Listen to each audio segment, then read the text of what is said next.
تو وہ جب بھی آتی تھی، ظاہر بات ہے ڈاکٹر کے پاس تو وہ جا سکتے ہیں، مطلب فیمیل پیشنٹس مجبوری ہے.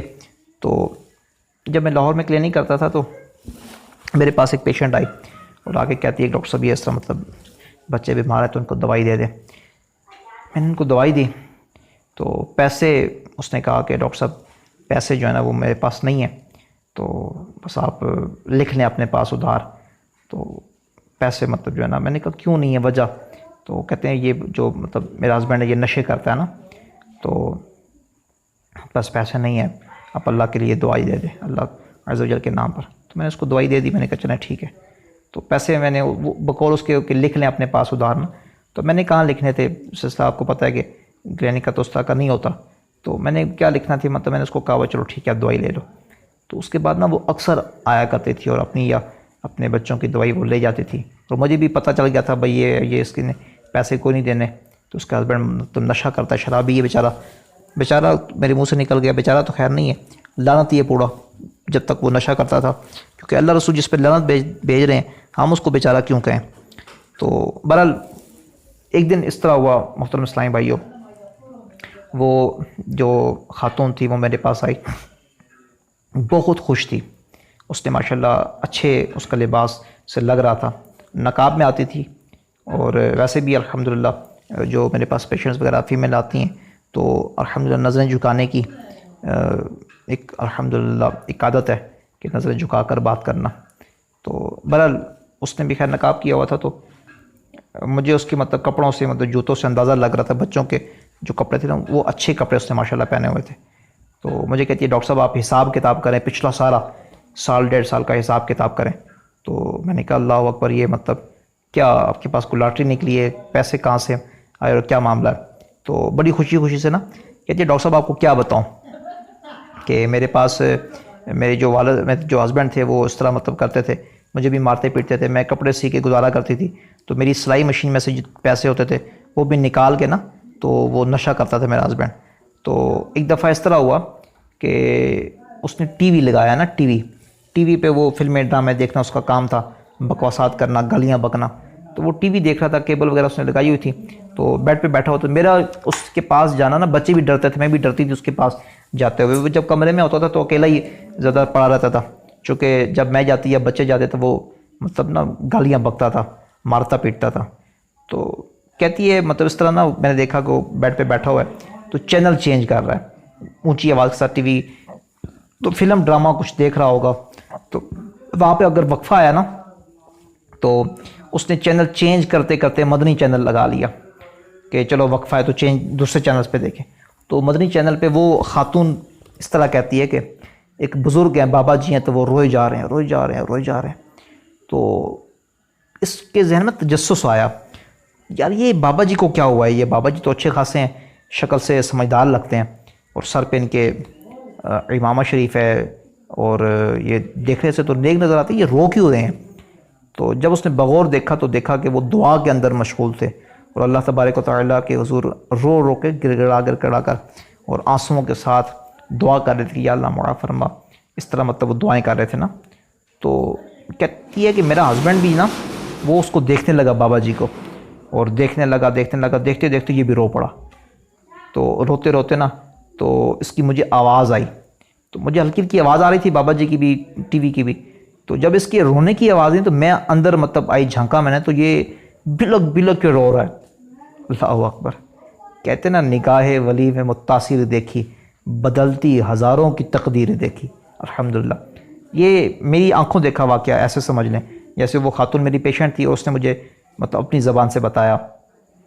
کہتی ہے مطلب میں دیکھا، جھانک کے دیکھا تو وہ بیڈ پہ نا درمیان میں بیٹھا بلک ایسے بچوں کی طرح نا رو رہا ہے. تو مجھے اس پہ بڑا ترس آیا، میں پاس گئی تو ڈر بھی تھا کہ یہ پتہ نہیں آگے سے گالیاں بکلانا شروع کر دے. تو کہتی ہے میں نے اس بابا جی کی نا باتیں سنی مدنی چینل پہ، تو مطلب دعا سے کر رہے تھے تو میں بھی رو پڑی اور وہ اسے بلک کے روتا رہا. تو اس کے بعد جب بابا جی نے دعا مکمل کر لی تو اس نے بھی نا اس طرح ہاتھ اٹھا لیے تھے دعا کے لیے. تو کہتی ہے جب اس نے ہاتھ منہ پہ پھیرا نا، بابا جی نے بھی پھیرا، تو کہتی ہے میرا دل اندر سے مطلب یہ کہنے لگا کہ آج کچھ انقلاب آئے گا. اور اسی طرح ہوا. اس شرابی نے، اس چرسی نے وہ جو اپنے بیوی بچوں کو مارتا تھا، پیٹتا تھا، گالیاں بکتا تھا، اپنی بیوی کے جو سلائی کی مطلب وہ جو پیسے ہوتے تھے وہ بھی نکال لیتا تھا اور اس سے اپنا نشہ پورا کرتا تھا، چوریاں چکاریاں کرنا، لڑنا جھگڑنا، یہ سارا کچھ معاملات کرتا تھا۔ وہ مدنی چینل پہ الحمدللہ رب العالمین امیر اہل سنت کی صرف دعا دیکھ کر اتنا متاثر ہوا کہ وہ بلک بلک کے امیر اہل سنت کے ساتھ روتا رہا۔ اس کے بعد جب امیر اہل سنت نے اپنے ہاتھوں کو چہرے پر پھیرا تو اس نے بھی اپنے ہاتھوں کو چہرے پر پھیر کر فوراً اٹھا، غسل کیا، رویا، 2 نفل پڑھے، معافی مانگی اللہ تبارک و تعالیٰ سے، اور اسی وقت کام پر چلا گیا۔ وہ خاتون کہتی ہے کہ شام کو جب وہ واپس آیا تو اس کے ہاتھ میں کچھ پیسے تھے، کہتا ہے کہ ٹرک لوڈ ان لوڈ کرنے میں میں نے کچھ مزدوری کی ہے تو یہ پکڑو اور بچوں کے پہ خرچ کرو، اپنے پہ خرچ کرو اور کھانے پینے کی چیزیں منگواؤ۔